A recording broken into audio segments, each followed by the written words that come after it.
ನಿಮಗೆ ticket announce ಆದ್ಮೇಲೆ ನಿಮಗೆ ಟಿಕೆಟ್ ಅದೇನೇ ಸೇಮ್ ಕ್ವೆಶ್ಚನ್ ಸೇಮ್ ಅದು ಅವ್ರ ಹೇಳಿಕೆ ನಾನು ಅದಕ್ಕೆ ಪ್ರತಿಕ್ರಿಯೆ ಕೊಡೋಕ್ಕಾಗಲ್ಲ. ಅವ್ರನ್ನೇ ನೀವು ನೇರವಾಗಿ ಪ್ರಶ್ನೆ ಮಾಡಬೇಕಾಗುತ್ತೆ. ನನ್ನ ಲೆಕ್ಕದಲ್ಲಿ ಅವ್ರ ಜೊತೆ ನಮ್ಮ ಜೊತೆ ಏನು ನೇರವಾಗಿ ಮಾತಾಡ್ತಾರೆ ಅದು ಬರೀ ನಮ್ಮ ಲೆಕ್ಕದಲ್ಲಿ ಅದೇ ಇರೋದು. ಅವ್ರಿಗೆ ನಮ್ಮ ಸಂಪೂರ್ಣವಾದ ವಿಶ್ವಾಸ ಇದೆ ಅಂತ ಹೇಳಿದರೆ ಅದು ನನ್ನ ಕಡೆಯಿಂದ ವಿಶ್ವಾಸ ಇದೆ. ಇದನ್ನ ಬೇರೆ ಪಕ್ಷದವರು ಅರ್ಥವಾಗಿ ಉಪಯೋಗಿಸ್ಕೊಳ್ಳಲ್ವಾ ಅಂತ ಪ್ರತಾಪ್ ಸಿಂಹ ಅವರ ಹೇಳಿಕೆ ಈ ಕ್ಯಾಮರಾಮನ್ ಇವತ್ತು ಜರ್ನಲಿಸ್ಟ್ ಆಗಿದೆ ಪ್ಲೀಸ್ ಇದು ಮಾಡೋಕೆ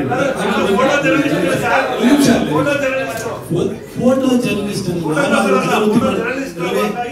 ಜರ್ನಲಿಸ್ಟ್ಗಳಿಗೂ ರಿಪೋರ್ಟರ್ಗೂ ವ್ಯತ್ಯಾಸ ಇಲ್ವೇನಾ?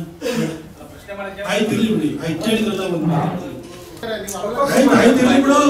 ನಾನು ನಮ್ಮ ದೋಸ್ತು ತಮಾಷೆ ಕೇಳ್ತೀನಿ ಯಾವ್ದು ಯಾಕಂತೀಯ ಟಿಕೆಟ್ ಘೋಷಣೆ ಆಗೋಕ್ಕಿಂತ ಮೊದಲು ಈ ರೋಲ್ನ ನಿಮಗೆ ಅಕ್ಸೆಪ್ಟ್ ಮಾಡ್ಕೊಳಕ್ಕಾಗುತ್ತಾ, ಈ ಚಾಲೆಂಜಸ್ ಎದುರಿಸಕ್ಕಾಗುತ್ತಾ ಅಂತ ನನಗೆ ಆಯ್ತಾ? ಅಲ್ಲ ಒಂದು ನಿಮಿಷ, ಅದನ್ನ ನಾನು ಯಾರಿಗೋ ಟಾಂಗ್ ಕೊಟ್ಟೆ ಇನ್ ಮಾಡಿದೆ ಚುಚ್ಚಿದೆ ಇದೆಲ್ಲ ಹೇಳ್ಕೊಬಿಡಿ. ನಾನು ವಿಚಾರ ಹೇಳಿದ್ದು ಈ ರೋಲಿಗೆ ನೀವು ಪ್ರಿಪೇರ್ ಆಗಿದ್ದೀರಾ ಅನ್ನೋದು ಒಂದೇ ಒಂದು ಪ್ರಶ್ನೆ. ಅವಾಗ ನೀವು ಜನತಾ ಪ್ರತಿನಿಧಿಯಾಗಿ ಮತ್ತು ರಾಜನಾಗಿ ಎರಡೂ ರೋಲನ್ನು ಪ್ಲೇ ಮಾಡೋಕ್ಕಾಗಲ್ಲ, ಒಂದನ್ನು ಪ್ಲೇ ಮಾಡಬೇಕಾಗುತ್ತೆ. ಗುರುರಾಜ್ ಅವ್ರ ಪ್ರಶ್ನೆ ನಾನು ಕೇಳಿದ್ರು ಅಂತ ಅಷ್ಟೇ ಕೇಳಿದ್ದು. ಅದನ್ನು ನೀವು ಯಾರು ಅನ್ಯತಾ ಭಾವಿಸ್ಬೇಡಿ. ಆನಂತರ ಅವ್ರಿಗೆ ಟಿಕೆಟ್ ಅನೌನ್ಸ್ ಆದ ನಂತರ ನಾನೇ ಅವ್ರಿಗೆ ಖುದ್ದಾಗಿ ಕರೆ ಮಾಡಿ ನಿಮ್ಮ ಎಲೆಕ್ಷನ್ ಏಜೆಂಟ್ ಆಗಿ ನಾನು ಕೆಲಸ ಮಾಡ್ತೀನಿ ಅಂತ ಹೇಳಿದ್ದೀನಿ. ನನಗೆ ಪಕ್ಷ ನನಗೆ ತಾಯಿ ಇದ್ದಾನೆ. ನಾ ಹಾಗಾದ್ರೆ ಪಕ್ಷಕ್ಕೂ ದ್ರೋಹ ಮಾಡಲ್ಲ, ಪಕ್ಕದವರಿಗೂ ದ್ರೋಹ ಮಾಡಲ್ಲ. ನಾನು ಪಕ್ಷದ ಲಾಯಲ್ ಸೋಲ್ಜರ್. ಹಾಗಾಗಿ ಈಗ ಅದೇ ಪ್ರಶ್ನೆನ ಪುನರಾವರ್ತನೆ ಮಾಡೋದು ಬೇಡ.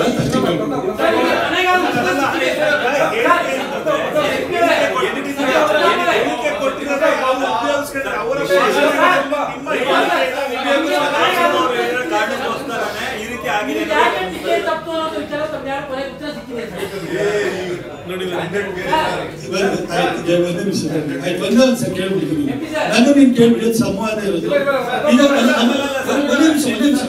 ಒಂದೇ ನಿಮಿಷ ಇಷ್ಟೇ ಹೇಳ್ಬಿಡ್ತೀನಿ.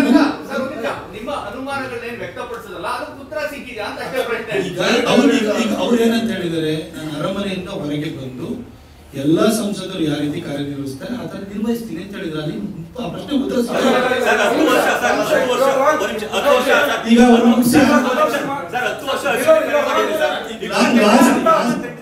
ಕನ್ನಡಿಗರ ಮೆಚ್ಚಿನ ನಿಮ್ಮ ನ್ಯೂಸ್ 18 ಕನ್ನಡ ಈಗ ವಾಟ್ಸ್ಆಪ್ನಲ್ಲಿಯೂ ಲಭ್ಯ.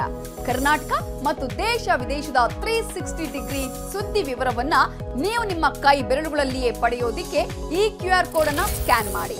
ನಮ್ಮ ಚಾನೆಲ್ ಅನ್ನು ಫಾಲೋ ಮಾಡಿ, ನೋಟಿಫಿಕೇಶನ್ ಆನ್ ಮಾಡಿ.